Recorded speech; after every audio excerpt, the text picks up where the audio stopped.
नमस्कार फ्रेंड्स, एक बार फिर से मेरे channel homeopathy and health with doctor Anshu में आपका स्वागत है। आज मैं आपको बताती हूँ कुछ ऐसी बातें जो कि आपके घुटने के दर्द में आपको आराम दिलाएंगी।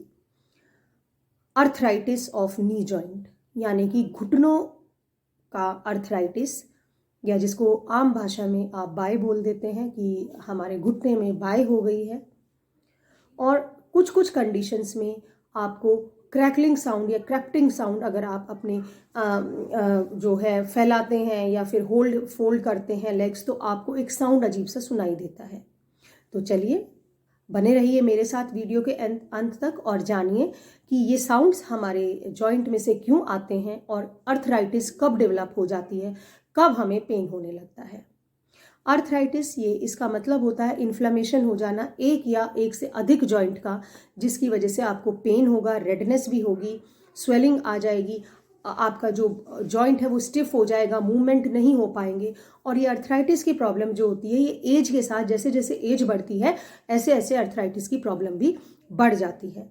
कई बार स्टार्टिंग केसेस में हमें एक साउंड, जब ये अर्थराइटिस की अर्ली स्टेज पे होती है, हमें एक साउंड घुटनों में सुनाई देता है जिसे कि हम क्रिप्टियस साउंड कहते हैं या फिर क्रैकलिंग साउंड्स भी कहते हैं। ये साउंड एयर बबल्स की वजह से, जो एयर बबल्स सॉफ्ट टिश्यूज़ के बीच में आ जाते हैं उनकी वजह से सुनाई देता है। जब हम बैठते हैं तो ये एयर बबल्स जो होते हैं रप्चर हो जाते हैं जब हम अपना लेग फोल्ड करते हैं, और इनके रप्चर होने की वजह से जो साउंड आता है उसे हम कहते हैं क्रिप्टियस साउंड।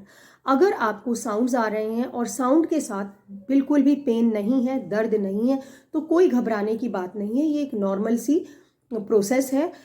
लेकिन अगर पेन है तो take it seriously, because it may be the sign of your osteoarthritis और अर्थराइटिस। अगर आपको पेन भी हो रहा है साउंड के साथ तो आप इसको सीरियसली लें, क्योंकि ये ऑस्टियो अर्थराइटिस या अर्थराइटिस का भी एक लक्षण हो सकता है। अब कॉज क्या होती है, क्यों अर्थराइटिस होते हैं? देखो, कार्टिलेज होता है हमारी बॉडी में। कार्टिलेज अगर डिस्ट्रॉय हो जाए बोन्स का तो ऑस्टियो अर्थराइटिस या अर्थराइटिस हो जाती है। कार्टिलेज का फंक्शन क्या होता है? जैसे एक बोन ये है, एक ये बोन है, ये दो बोन है, जो इनका एंड है, मतलब ये वाला हिस्सा इस बोन का, ये वाला हिस्सा इस बोन का, जहाँ ये एंड होती है, जहाँ पर ये मूवमेंट होता है, यहाँ से क्या होता है, कार्टिलेज जो होता है वो पूरा डिस्ट्रॉय हो जाता है, खत्म हो जाता है। कार्टिलेज का मेन काम क्या होता है कि बिना फ्रिक्शन के, बिना रगड़े के वो जॉइंट को मूवमेंट प्रोवाइड कराती हैं। लेकिन जब वो कार्टिलेज बिल्कुल डिस्ट्रॉय हो गया है तो जो रगड़ा है, जो कि फ्रिक्शन है, वो उसमें पैदा हो जाता है। और जब भी बोन्स मूव करती हैं या हम जॉइंट को खोलते हैं या बंद करते हैं जॉइंट को, तो उसमें रगड़े की वजह से पेन होता है, क्योंकि कार्टिलेज जो है एक तरीके से मॉइस्चर प्रोवाइड कर रहा था, जिससे कि वो रगड़ा नहीं था, नॉन फ्रिक्शनल मूवमेंट प्रोवाइड कर रहा था। लेकिन फ्रिक्शनल मूवमेंट जब होगा, जब रगड़े की वजह से मूवमेंट होगा, वो कार्टिलेज खत्म हो जाएगा, तो आपको दर्द होगा और इस स्थिति को हम अर्थराइटिस बोल देंगे।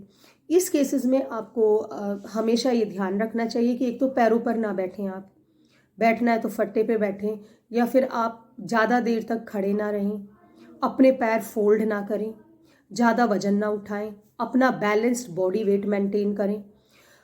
जैसे मैंने अभी आपको बताया कि इसमें जो है कार्टिलेज डिस्ट्रॉय हो जाता है, तो ऑस्टियो अर्थराइटिस को हम ये भी कह सकते हैं कि एक वियर एंड टियर डिजीज़ है, जिसमें कि फट फुट जाती हैं चीज़ें।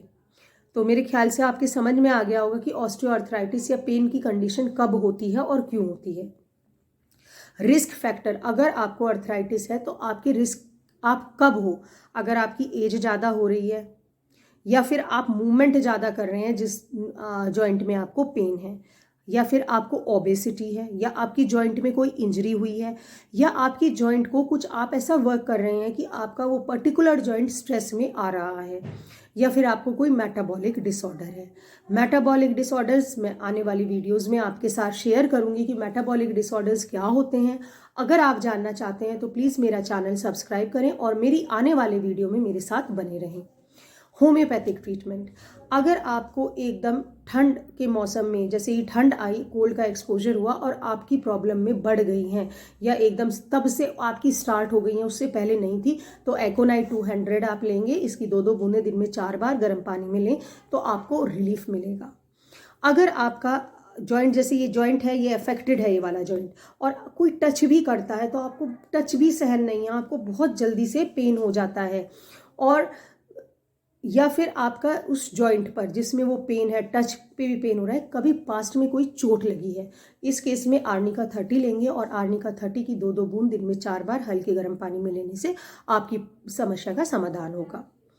अगर आपकी अर्थराइटिस यानी कि बाय नीचे वाले जोड़ों, नीचे बॉडी के हिस्से के जोड़ों से शुरू होकर वो ऊपर की तरफ को बढ़ रही है और क्रैकिंग साउंड है, क्रैकिंग साउंड के साथ उसमें पेन भी है नी में और स्वेलिंग भी है, रेडनेस भी है, आप मूवमेंट प्रॉपर्ली नहीं कर पा रहे हैं, तो लीडम्पैल 200 लेंगे। लीडम्पैल 200 की 2-2 बूंदें दिन में 2 बार हल्के गर्म पानी में लें।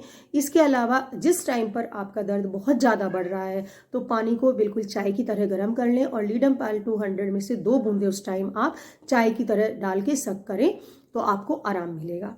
अगर जैसे ही आप एक स्थिति वो आ जाती है जब पेशेंट मूव करना शुरू करता है तो पेन होता है, जैसे उठेगा एकदम से तो पेन होगा, लेकिन जैसे जैसे वो मतलब उसकी वो प्रोसेस बढ़ेगी चलने की, उसका पेन कम हो जाता है। इस केस में हम रस्टॉक्स देंगे। रस्टॉक्स 200 की 3-3 बूंदें दिन में 2 बार हल्के गर्म पानी में लें, आपको आराम मिलेगा। अगर आपकी पेन जो है फिंगर्स में है, इस जगह हाथों के फिंगर्स में है, तो कॉलीफाइलम 200 की 2-2 बूंदें दिन में 3 बार हल्के गर्म पानी में लें तो आपको आराम मिलेगा। आप अगर ये दवाई आप अपने लक्षणों से मैच करके लेते हैं तो आपकी प्रॉब्लम का 100% समाधान होगा। मेरे साथ बने रहने के लिए शुक्रिया।